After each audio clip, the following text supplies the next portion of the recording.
আসসালামু আলাইকুম। আইএলস গ্রামারের আজকের ক্লাসে আপনাকে স্বাগতম। আজকের ক্লাসে আমরা যা শিখব তা অবশ্যই আপনাকে IELTS listening, reading, writing, speaking 4 পার্টে খুব করে হেল্প করবে। আজকে পড়ব আমরা parts of speech. Parts of স্পিচের যতটুকু আইএলস এর জন্য প্রয়োজন একেবারে ততটুকুই আমরা আজকের ক্লাসে শিখব। ক্লাসের শেষ দিকে আমরা টেস্ট দেব পুরো ক্লাস জুড়ে যা শিখেছি তার উপর। সবাই উপকার পাবেন, মনোযোগ দিয়ে শেষ অবধি ক্লাস করবেন। শুরুতেই আমি দেখাতে চাই why parts of speech is in IELTS, মানে পার্টস অফ স্পিচ আইএলস এ আসলে দরকার আছে কিনা, থাকলে সেটা কিভাবে। আমরা সবাই কথাটা জানি যে you need to walk before you can run, মানে দৌড়ানোর আগে আপনার হাঁটা শিখতে হবে, তাই না? তার মানে এই পার্টস অফ স্পিচটা আপনাকে পরীক্ষার হলে খুব করে হেল্প করবে, ডিরেক্টলি বা ইনডিরেক্টলি। সহজ জিনিস মজা করে আমরা পড়ে ফেলবো ইনশাআল্লাহ। আমি দেখাই পার্টস অফ স্পিচের যে প্রথম পয়েন্টটা নাউন। বলবেন স্যার নাউনের ডিটেল পড়াবেন? না ভাই, যতটুকু লাগবে। নাউন মানে কি আপনি জানেন, নাম। আসেন, লেখা আছে these are basically the names of any person, place, animal or thing. নাম আমি কুইক করে যাব যেখানে থাকা দরকার। আসেন, ওয়াই নাউনস আর ইম্পর্টেন্ট। নাউনটা আমি কেন আপনাকে পড়াচ্ছি, নাউনটা কেন পড়াচ্ছি, আপনি যখন লিসেনিং এর বা রিডিং এর ফিল ইন দ্য ব্ল্যাঙ্ক করতে যাবেন তখন দেখবেন নাউন খুব করে থাকে ফিল ইন দ্য ব্ল্যাঙ্ক পার্টে। আসেন আমরা একটা এক্সাম্পল দেখি। Articles for Taj Mahal, you have to write the Taj Mahal. মানে আপনি শুধু তাজমহল লিখতে পারবেন না, আপনার কি লিখতে হবে? দা তাজমহল। কি লিখতে হবে? দা তাজমহল। আমরা জানি দুনিয়াতে যে জিনিস একটা আছে তাদের আগে আর্টিকেল কি লিখতে হয়? দা লিখতে হয়। আমরা আর্টিকেল নিয়ে আলাদা ক্লাসও নিব কিন্তু। হ্যাঁ, আসেন, লেখা আছে if any blank is followed up by an article you will get the idea of filling a noun in it. মানে একটা আর্টিকেলের পরে যদি একটা শব্দ লিখতে হয় আপনাকে, সেটা লিসেনিং হোক অথবা রিডিং হোক, ফিল ইন দ্য ব্ল্যাঙ্ক পার্টে আপনার একটা নাউন লিখতে হবে, তাই না? দেখেন আমাদের পরীক্ষার প্রশ্ন যেমন হয় the dash is situated in Agra, কি লিখবেন আপনি এখানে? তাহলে কোন একটা জিনিস সিচুয়েটেড, তাই না? এখানে আপনি একটা নাউন লিখবেন। কেমনে বুঝছেন ভাই? আর্টিকেল দিয়ে পরে একটা শব্দ আছে, সে নিশ্চয়ই নাউন। 1 ওয়ার্ডের হোক আর 3 ওয়ার্ডের হোক, একটা নাম লাগবে। তাহলে আমরা এখানে লিখবো, ধরেন the Taj Mahal is situated in Agra. আশা করি বেসিক পয়েন্টটা বোঝাতে পেরেছি ভাই, করতে করতে আপনি পেয়ে যাবেন। এবার আসেন প্রপার নাউন। আমি ডিটেল পড়াবো না। প্রপার নাউন মানে কি? স্পেসিফিক, লাইক ঢাকা ইউনিভার্সিটি, তাই না? রাজশাহী ইউনিভার্সিটি। আমি যদি বলি শুধু ইউনিভার্সিটি তখন সেটা প্রপার না। আমি যদি বলি পদ্মা রিভার, পদ্মা নদী, তখন প্রপার নাউন। যদি বলি শুধু রিভার তখন এটা কমন নাউন হয়ে যায়। ওই মানে ক্লাসিফিকেশন আমাদের যেতে হয় না আইএলস এর জন্য। এখানে আমি যেই কারণে এই প্রপার নাউনটা বলতে চাইছি আপনাকে, আপনি শুধু খেয়াল রাখবেন ভাই, প্রপার নাউন মানে নির্দিষ্ট করে কোন একটা জিনিসকে বোঝাচ্ছে। এবং খেয়াল রাখেন প্রপার নাউন কিন্তু অলওয়েজ কি হয়? ক্যাপিটাল লেটারে হয়। এটাই বলতে চাইছি মূলত। এটা রাইটিং এ আপনাকে খুব লাগবে, আপনাকে ভোগাবেও বটে। আমরা জানি প্রপার নাউন মানে ধরেন কোন একজন ব্যক্তির নাম, কোন একটা প্রতিষ্ঠানের নাম যদি 4টা ওয়ার্ড দিয়ে হয়, 4টা ওয়ার্ডের ফার্স্ট লেটার কিন্তু ক্যাপিটাল হতে হবে, তাই না? যেমন আমি লিখেছি মাই নেম ইজ রোজ, দেখেন রোজের আর ক্যাপিটাল লিখেছি। লুইস ফিলিপ, দেখেন এই লুইস ফিলিপ 2 ওয়ার্ডের একটা নাম। যদি 10 ওয়ার্ডের নাম হয় কোনো একটা ব্যক্তির, কোনো একটা প্রতিষ্ঠানের, আপনি প্রত্যেক ওয়ার্ডের ফার্স্ট লেটার কি লিখবেন? ক্যাপিটাল লিখবেন। এটাই মূলত আমার প্রপার নাউন দেখানোর মূল কারণ। Coming back, countable noun, uncountable noun, এটা আপনাকে রাইটিং এ খুব করে হেল্প করবে এবং স্পিকিং এ আমরা যে ভুলগুলো করে থাকি কমন, তার মাঝে এটা একটা। কাউন্টেবল নাউন মানে কি ভাই?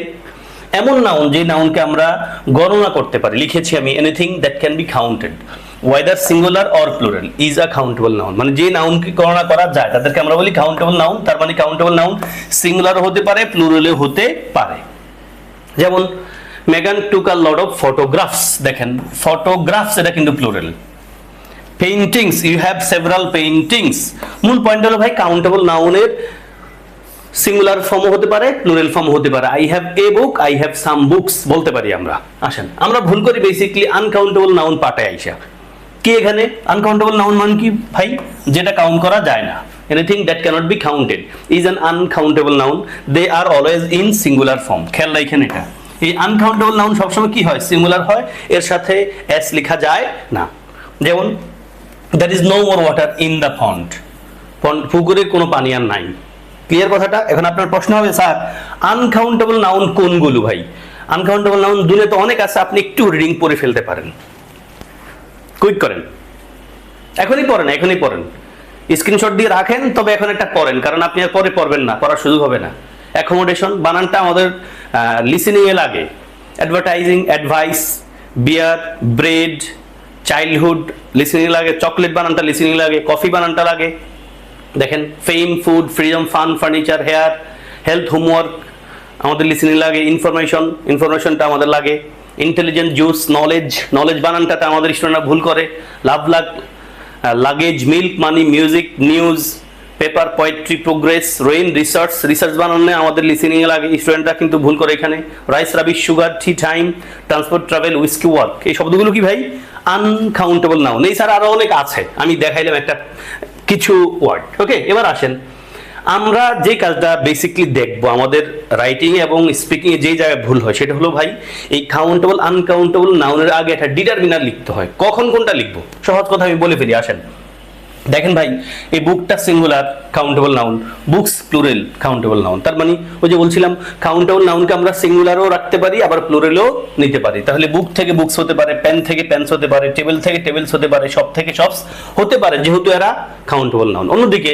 আমরা কিন্তু সুগার থেকে সুগারস বলতে পারি না, অ্যাডভাইস থেকে অ্যাডভাইসেস, ইনফরমেশন থেকে ইনফরমেশনস, ফার্নিচার থেকে ফার্নিচার্স বলতে পারি না, কারণ এই শব্দগুলো আনকাউন্টেবল নাউন। এখন আসি মূল কথায়, এই কাউন্টেবল আনকাউন্টেবল নাউনগুলোর আগে আমরা একটা ডিটারমিনার লেখার প্রয়োজন হয়। এটা রাইটিং এ এবং স্পিকিং এ আপনার লাগবে, বিশেষ করে আমরা স্পিকিং এ বেশি ভুল করি। কি সেটা দেখেন ভাই, কাউন্টেবল নাউন যাদেরকে আমরা কাউন্ট করতে পারি তাদের আগে আমরা আর্টিকেল এন লিখতে পারি, তাদের আগে আমরা অল্প বোঝাতে ফিউ লিখতে পারি, বেশি বোঝাতে আমরা মেনি লিখতে পারি। খেয়াল করেন ফিউ মেনি, এখানে টেনশন দিলেই হবে। ফিউ মেনি আমরা লিখতে পারি কাউন্টেবল নাউনের আগে। আর যে নাউনগুলো আনকাউন্টেবল নাউন, যাদেরকে গণনা করা যায় না, এদের আগে আমরা অল্প বোঝাতে লিটিল লিখতে পারি এবং বেশি বোঝাতে আমরা মাছ লিখি। আবার কিছু ডিটারমিনার আছে যেগুলো বলছি এখানে, এগুলো সব ডিটারমিনার। কিছু ডিটারমিনার আছে যেগুলো বোথ কাউন্টেবল নাউনের আগে আপনি লিখতে পারেন, আনকাউন্টেবল নাউনের আগেও লিখতে পারেন। টিএচই, দা অথবা the, some, any, no, a lot of, lots of, plenty of. আমরা এই সাম শব্দটাকে বেশি লিখি, a lot of, lots of কেও লিখি। কথা ক্লিয়ার ভাই? তাহলে যে নাউনগুলো কাউন্টেবল নাউন তাদেরকে আপনি সিঙ্গুলারও লিখতে পারবেন, প্লুরালও লিখতে পারবেন। আর আনকাউন্টেবল নাউন কোনগুলো, যাদেরকে আমরা শুধু সিঙ্গুলার ফর্মেই লিখি। ওকে, কিছু ব্যতিক্রমী আনকাউন্টেবল নাউন আছে যেগুলো আমাদের দৃষ্টিকোণ থেকে মিলে না। কেমনে আনকাউন্টেবল নাউন? লাইক মানি, আমরা তো গুনি, তারপরও কেন ভাই এটা ভাষা ওদের, ওনারা যেভাবে কাউন্ট করে আমরা সেভাবেই কাউন্ট করব। Time uncountable noun. ওকে, আর আমরা বললাম কি এ এন, ফিউ, মিনি, এগুলো কাউন্টেবল নাউনের আগে বসে ডিটারমিনার। আনকাউন্টেবল নাউনের আগে বসে হলে লিটিল, মাছ। আর কাউন্টেবল আনকাউন্টেবল দুটোর আগে বসতে পারে the, some, any, no, a lot of, lots of, plenty of. এগুলো একটু রিডিং করে রাখতে পারেন। এবার আসেন আমরা কি দেখব, ইনকারেক্ট টু ইনফরমেশনস। এই কথাটা ইনকারেক্ট কেমনে বুঝছেন ভাই?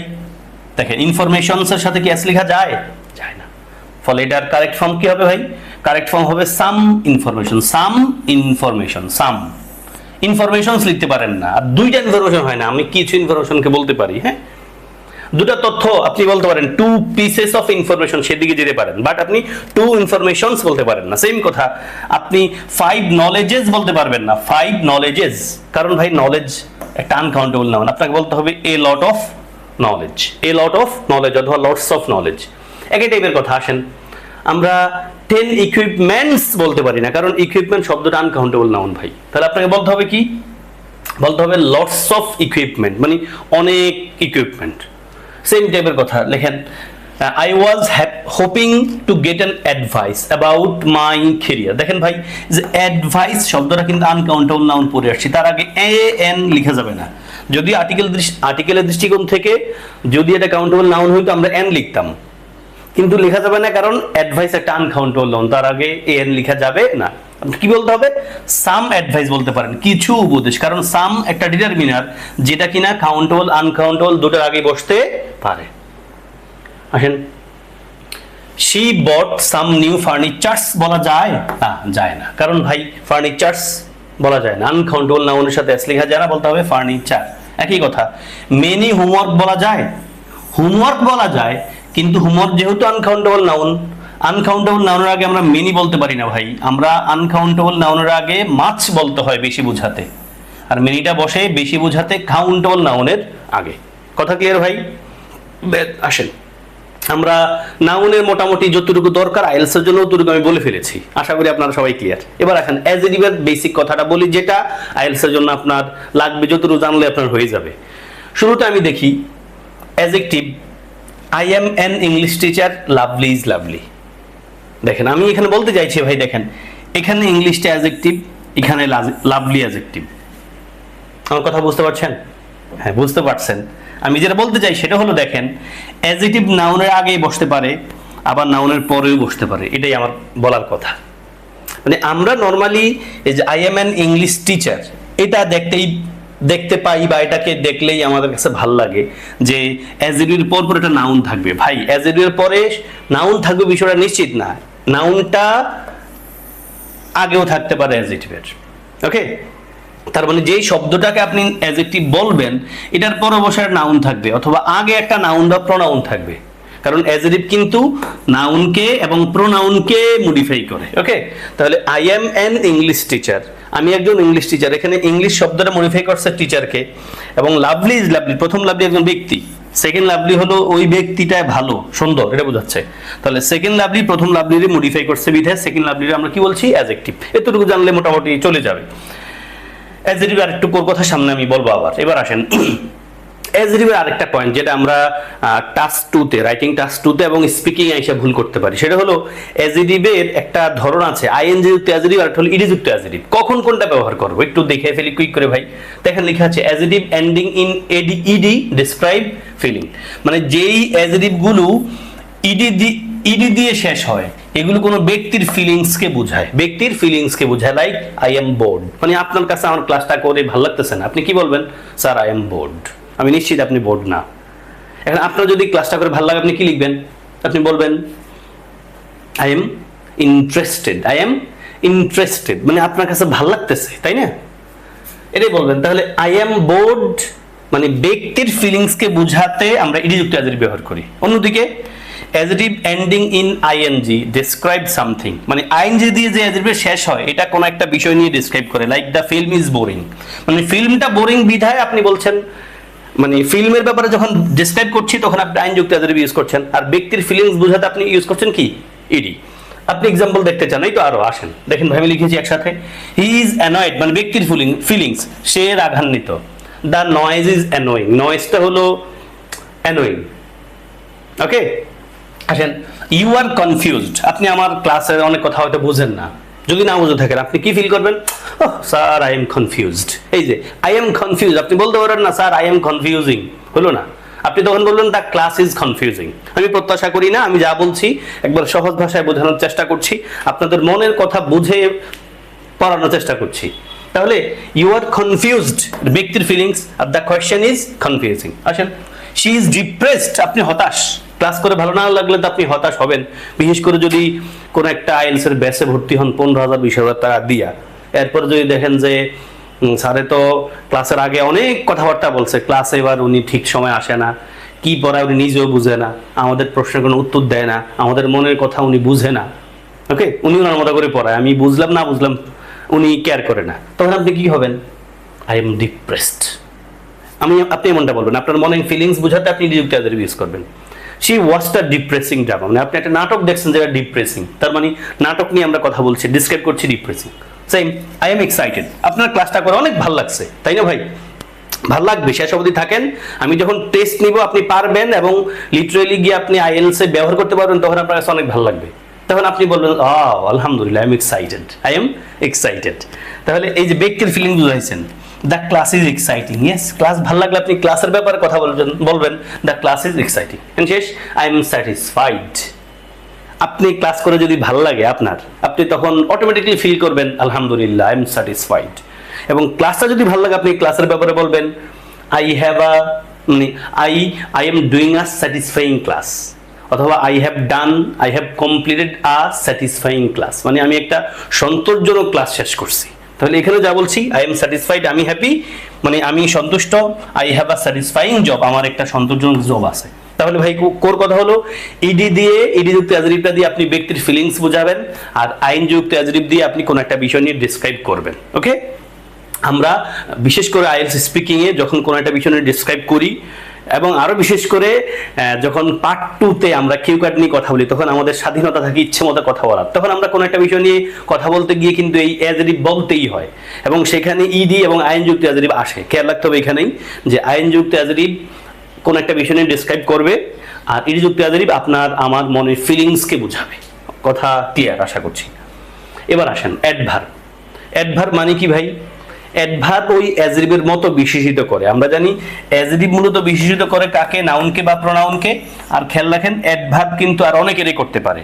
যেমন adverb basically modifies verb, adjective adverb, it also can modify a sentence. ভাই সব লাগবে না, আমাদের পরীক্ষার জন্য যতটুকু লাগবে সেটা হলো অ্যাডভার্ব মূলত বিশেষিত করে কাকে? ভার্বকে। এটা আমরা খেয়াল রাখলেই হয়ে যায়। অ্যাডভার্ব মূলত বিশেষিত করে কাকে? ভার্বকে। দেখেন আমি কয়েকটা বাক্য লিখছি, যেমন হি রানস, সে দৌড়ায়, নরমাল বাক্য, সাবজেক্ট আর ভার্ব আছে। হি রানস, সে দৌড়ায়। এবার দেখেন হি রানস কুইকলি, সে দ্রুত দৌড়ায়। এই যে কুইকলি শব্দটা কিন্তু রান ভার্বটার মডিফাই করছে, ফলে এটা আমরা বলছি কি? অ্যাডভার্ব। বাকিগুলো আমি বলবো না আর। হি রানস কুইকলি, সে দ্রুত দৌড়ায়, তাহলে কুইকলি শব্দটা রান ভার্বটার মডিফাই করছে। ও বলে ফেলি যেহেতু আছে, আপনার আবার মনে খটকা থাকবে কারো। দেখেন হি is a very good boy, বলছিলাম একটা অ্যাডভার্ব কিন্তু অ্যাডজেক্টিভে মডিফাই করতে পারে। দেখেন গুডটা অ্যাডজেক্টিভ, অ্যাডভার্বটা মডিফাই করছে এই গুডেরে, ভেরিটা মডিফাই করছে গুডেরে। আবার একটা অ্যাডভার্ব কিন্তু অন্য একটা অ্যাডভার্বে মডিফাই করতে পারে, যেমন ভেরি ওয়েল, ওয়েলটাও অ্যাডভার্ব, ভেরিটাও কিন্তু একটা অ্যাডভার্ব। এবং একটা অ্যাডভার্ব কিন্তু পুরো একটা বাক্যরও মডিফাই করতে পারে, এবং এটা আপনি আইএলটিএস রিডিং এ অনেক পাবেন। দেখবেন পুরো একটা বাক্যের শুরুতে একটা শব্দ লেখা আছে ফ্র্যাঙ্কলি স্পিকিং অথবা বেসিকলি, হ্যাঁ, এগুলো কিন্তু অ্যাডভার্ব। এই দেখেন লিখেছি বেসিকলি অ্যাডভার্ব মডিফাইজ ভার্ব। এই যে বেসিকলি শব্দটা পুরো বাক্যটার মডিফাই করছে। আচ্ছা ভাই, মূল কাজে আসি। মূল কাজটা হলো আপনি এখানে একটু অ্যাটেনশন দেন। এটা কোথায় লাগবে আপনার? বরাবরের মতো লাগবে আপনার আইএলটিএস লিসেনিং এ এবং আইএলটিএস রিডিং এ। আমি যখন রিডিং এর ফিল ইন দ্য ব্ল্যাঙ্কসটা পড়াবো ইনশাআল্লাহ প্র্যাকটিক্যাল একবার ক্যামব্রিজের বই ধরে, তখন এই কথাটা আবার একটু কুইক করে বলবো। কি সেটা ভাই?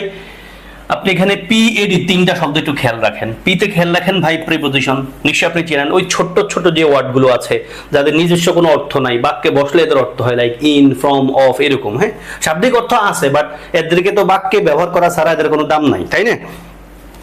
পসেসিভ অ্যাডজেক্টিভ কোনগুলো ভাই? এই যে মাই, মাই, মাই মানে আমার, ইউ তোমার, his her, our, their, its, এদেরকে আমরা বলি পসেসিভ অ্যাডজেক্টিভ। তাহলে পিতে আমরা বলছি ভাই প্রিপোজিশন, পসেসিভ অ্যাডজেক্টিভ। এতে বলছি আর্টিকেল, এতে বলছি অ্যাডজেক্টিভ। আর ডিতে বলছি দুটা কথা, একটা হলো ডিটারমিনার আর একটা হলো ডেমনস্ট্রেটিভ। ডিটারমিনার কোনগুলো ভাই? এই যে আমি অনেকগুলো লিখে রাখছি, এগুলো সব ডিটারমিনার। ডিটারমিনারের সংজ্ঞা আমি আমার ভাষায় বলি, যে শব্দগুলো মানে অ্যাডজেক্টিভ ছাড়া যে শব্দগুলো নাউনের আগে বৈশা নাউনরে বোঝায় তারে বলি আমরা ডিটারমিনার। ডিটারমিনারের অনেক কথাবার্তা আছে, আমরা এত ডিটেইলে যাব না, আপনি শুধু এই ওয়ার্ডগুলো একটু পড়ে রাখেন। ডিতে বলছি ভাই ডিটারমিনার, ডিতে আরেকটা যেই বলছি সেটা হলো ডেমনস্ট্রেটিভ। এগুলো খুব লাগে আপনার, বিশেষ করে আইএলটিএস স্পিকিং এ লাগবে, আইএলটিএস রাইটিং এ আপনার লাগবে। দিস, দিস, দ্যাট, দোজ, দেখেন, এবং রিডিং এও লাগবে, বিশেষ করে ফিল ইন দ্য ব্ল্যাঙ্ক পার্টে। দিস শব্দটা সিঙ্গুলার, দিস হলো তার প্লুরাল, দ্যাট হলো সিঙ্গুলার, দোজ হলো তার প্লুরাল।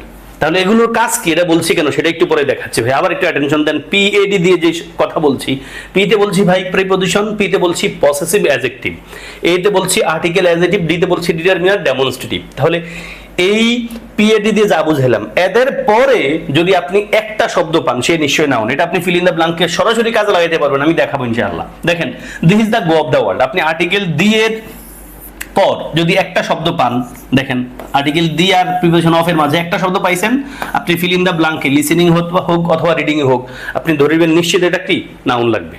ইভেন আপনি যখন রাইটিং এ আপনার লেখা শেষ করে একটু রিভিউ করতে আসবেন লেখা, তখন এগুলো একটু মিলাবেন যে কোনো কারণে আপনি এখানে অ্যাডজেক্টিভ লিখে বসে রয়েছেন কিনা। ওকে ভাই, তাহলে আমরা এই যে পিএডির মাঝে কিন্তু আর্টিকেল দি আছে ভাই, আর্টিকেল আছে, তাই না? পিএডি, এতে বলছে আর্টিকেল, তাহলে আর্টিকেলের পর একটা শব্দ আছে, সে নিশ্চয় নাউন। একই কথা বলছি, দেখেন আর্টিকেলের পর যদি দুইটা শব্দ হয় ভাই, আর্টিকেলের পর একটা শব্দ হলে নাউন, দুইটা শব্দ হলে দেখেন নাউন আর অ্যাডজেক্টিভ। তাহলে আর্টিকেলের পর দুইটা শব্দ হলে আপনি সেকেন্ডে বলবেন নাউন, প্রথমটা বলবেন কি? অ্যাডজেক্টিভ। আসেন, he is a very good student. আর্টিকেলের পর যদি তিনটা শব্দ হয়, আর্টিকেল তো না, পিএডির পর তিনটা শব্দ হলে আপনি বলবেন নাউন, নাউনরে মডিফাই করে অ্যাডজেক্টিভ, অ্যাডজেক্টিভ মডিফাই করে অ্যাডভার্ব। তাহলে আমার এখানকার মূল কথা হলো ভাই, এই যে পিএডি দিয়ে যে কথাগুলো বললাম, এদের পর যদি একটা শব্দ থাকে, একটা তাহলে সে নাউন, সে কি ভাই? নাউন। যদি দুইটা থাকে তাহলে কি হবে ভাই? সেকেন্ডটা হবে নাউন, তার নাউনে মডিফাই করে কে? অ্যাডজেক্টিভ।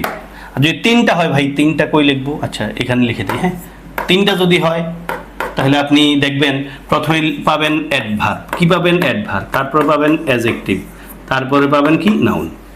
এই স্ট্রাকচারটা আপনার লাগবে কখন? বিশেষ করে ফিল ইন দ্য ব্ল্যাঙ্ক পার্টে, সেটা লিসেনিং হোক অথবা রিডিংই হোক। ওকে, আমি চলে যাই এবার আপনাকে নিয়ে। আমাদের ক্লাস মোটামুটি শেষ। আমি যা বোঝানো দরকার তা বুঝাই ফেলছি, এবং আপনার পার্সোনালিটির জন্য লিটারেলি আইএলটিএস এর জন্য এতটুকুই লাগবে, আর বেশি আর কিছু আপনার লাগবে না। এবং যা শিখছেন ভাই খুব সহজ লাগছে না? এগুলো আপনি অনেক দিন ধরে শিখে আসছেন, এখন আমি আপনার একটু গুছাই দিছি। এবার আমরা টেস্ট করব। আপনার হাতে অবশ্যই খাতা কলম থাকা উচিত ভাই। যদি খাতা কলম নাও থাকে, আমি আপনাকে প্রশ্ন দেখাবো, আপনি এটারে পজ করবেন, পজ করে উত্তরগুলো কি হবে ভাববেন। এবং এতক্ষণ পর্যন্ত আপনি আমার ক্লাস করেছেন, তার মানে আপনি আমার সাথে শেষ অবধি থাকবেন আমার প্রত্যাশা। আপনি ক্লাসে একটা রিয়েকশন দিয়ে ফেলেন, লাইক দিয়ে ফেলেন, আপনার বন্ধুদেরকে একটু ক্লাসটা শেয়ার করে দেখার সুযোগ করে দেন প্লিজ। আর আমাদের ইউটিউব চ্যানেল নতুন হলে সাবস্ক্রাইব করেন, ফেসবুকে দেখলে আপনি একটু ফলো করেন, লাইক করেন, কারণ আপনাদের কাছ থেকে মোটিভেশন কিন্তু আমরা চাই, তাই না? আপনি উপকার পাচ্ছেন, আপনার বন্ধুরাও নিশ্চয়ই উপকার পাবে, একটু শেয়ার করে দিবেন প্লিজ। ওকে, আমাদের এখানে 5টা কোশ্চেন আছে, 2টা করে ব্ল্যাঙ্ক আছে, আপনি একটু খাতায় লিখেন প্লিজ। খাতা না থাকলে কমপক্ষে পজ করেন, পজ করে আপনি ভাবেন কোনটা উত্তর কি। আপনি 2 মিনিট থামেন ভাই এখানে, দেন আমার সাথে উত্তর মিলাবেন। এ বি আছে, 1 নম্বরের মাঝে এ বি আছে, যে কোনো একটা কারেক্ট। 2 নম্বরে এ বি আছে, যে কোনো একটা কারেক্ট। পুরো বাক্য রিডিং পড়েন। ওকে, প্রত্যাশা করি আপনি পজ করে আনসার করে ফেলেছেন। এবার আমার সাথে Milan. I don't have many time.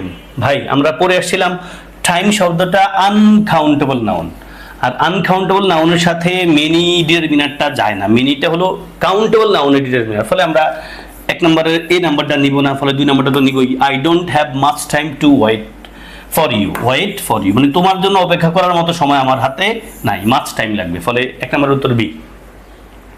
2, food war. ফুডের সাথে কি আবার ওয়ার বসে ভাই? ফুডটা তো সিঙ্গুলার, ফলে ভার্বটা সিঙ্গুলার হওয়া উচিত। Food was really delicious in that restaurant. দেখেন ভাই, এই যে ইন দ্যাট রেস্টুরেন্ট, একটু আগে আমরা পড়ে আসছিলাম না, দ্যাট শব্দটা কিন্তু সিঙ্গুলার। তারপর যদি কোনো একটা নাউন আসে, সেটাও কিন্তু সিঙ্গুলার হইতে হবে। রেস্টুরেন্ট বানানটা খেয়াল রাখেন ভাই, এখানে ভুল করে ফেলি আমরা লিসেনিং এর আগে, এবং রাইটিং যদি আপনার লেখার দরকার হয়। 3 আসেন, দেয়ার আর মেনি প্রবলেমস। ইয়েস, হতে পারে কারেক্ট বাক্যটা। আমরা জানি প্রবলেমস কিন্তু কাউন্ট করা যায়, ফলে মেনি দিয়েই কাজ করতে হবে। উত্তর হচ্ছে মাছ লিখা আছে, এখানে হয় না। 4 আসেন, দেয়ার আর এ লট অফ ডিফারেন্ট ফার্নিচার্স। ভাই ফার্নিচার্স কি হয় না? আনকাউন্টেবল নাউনের সাথে এস লিখবেন না আপনি, ফলে a lot of furniture. Yes, উত্তর হচ্ছে B. 5, this news rejoiced everyone. This news, ভাই নিউজ শব্দটার সাথে যদিও এস আছে, স্টিল শব্দটা সিঙ্গুলার, ফলে তার আগে যেই ডিটারমিনারটা বসবে সেটাও কিন্তু সিঙ্গুলার হইতে হবে। আমরা একটু আগে দেখে আসছিলাম না, দিস সিঙ্গুলার, তারপর নাউনটা সিঙ্গুলার, ফলে উত্তর অবশ্যই এ। দিসটা প্লুরাল, তারপরে এস থাকা সত্ত্বেও নিউজটা কিন্তু সিঙ্গুলার, প্লুরাল না সিঙ্গুলার। ওকে ভাই, এই হলো আমাদের উত্তর। তাহলে প্রথমত I don't have much time to wait for you. সেকেন্ডটাতে food was really delicious in that restaurant. there are many problems with your plan. There are a lot of different furniture being sold, এবং this news rejoiced everyone. এই নিউজটা সবাইকে খুশি করে ফেলছে। আপনার কয়টা হয়েছে আমরা জানাবেন। টেস্ট 1 আপনার কয়টা হয়েছে? ক্লাস শেষ না, আরেকটা টেস্ট আছে ভাই, টেস্ট 2। অ্যাগেন আপনার কয়টা হয়েছে আমাদের কমেন্টে এখন জানাই ফেলেন প্লিজ। টেস্ট 2 তে অ্যাগেন এখানেও 5টা বাক্য আছে, লেখা আছে is the underline noun countable or uncountable noun. মানে আমি 5টা বাক্যে 5টা শব্দ নিচে আন্ডারলাইন করে রাখছি। আপনি বলবেন আমাকে আন্ডারলাইন করা শব্দটা কি কাউন্টেবল নাউন নাকি আনকাউন্টেবল নাউন। একেবারে সহজ। পজ করেন, খাতায় লিখেন, অথবা কমপক্ষে ভাবেন পজ করে। আসেন এবার আমার সাথে ভাই। The children fall asleep quickly after a busy day of fun. মানে অনেক ফান কইরা বাচ্চারা ঘুমায় পড়ছে। তাহলে বাচ্চারা, চিলড্রেন, চাইল্ড শব্দের প্লুরাল হলো চিলড্রেন, তাহলে এটা গণনা করা যায় ভাই। গণনা যেহেতু করা যায়, ফলে আপনি লিখবেন কি কাউন্টেবল নাউন, তাই না? কাউন্টেবল নাউন লিখবেন। Be careful, the water is deep. Water তো আনকাউন্টেবল নাউন, তাই না? আমরা জানি। ইয়েস, পানিটা তো গণনা করা যায় না, ফলে uncountable noun. We like the large bottles of mineral water. তাহলে বটলস অবশ্যই countable noun. My mother uses real butter in the cakes she bakes. তাহলে বাটার অবশ্যই আনকাউন্টেবল নাউন। বাটারে কিন্তু আমরা ওজন করি, গুনি না। And then how many politicians does it take to pass a simple law. তাহলে পলিটিশিয়ানস, রাজনীতিবিদ, এদের কিন্তু গণনা করা যায়, যদিও তারা চুরি করে কিন্তু তাদের কিন্তু গণনা করা যায়, ফলে কাউন্টেবল নাউন। ওকে, তাহলে দেখেন ভাই, চিলড্রেন অবশ্যই countable noun, water uncountable noun, bottles countable noun, butter uncountable noun, politicians countable noun. সহজ ছিল। এখানে আপনার কয়টা হয়েছে এটাও আমাকে একটু কমেন্টে জানান। এবং আমি কি আইএলস গ্রামারের জন্য আজ যেই টপিকগুলো দরকার আপনাদের, এগুলো কন্টিনিউ করবো কিনা সেটা আমাকে জানাবেন প্লিজ। ক্লাসে একটু রিয়াকশন দিবেন, আপনার বন্ধুদেরকে একটু দেখার সুযোগ করে দিবেন, কারণ যত বেশি মানুষ ক্লাস করবে আমরা ভাববো আমাদের ক্লাসের দাম তত বেশি, এবং আমরা সেই অনুযায়ী প্রস্তুতি নিয়ে আপনাদের জন্য নতুন ক্লাস নিয়ে হাজির হব। ভালো থাকবেন। আসসালামু আলাইকুম।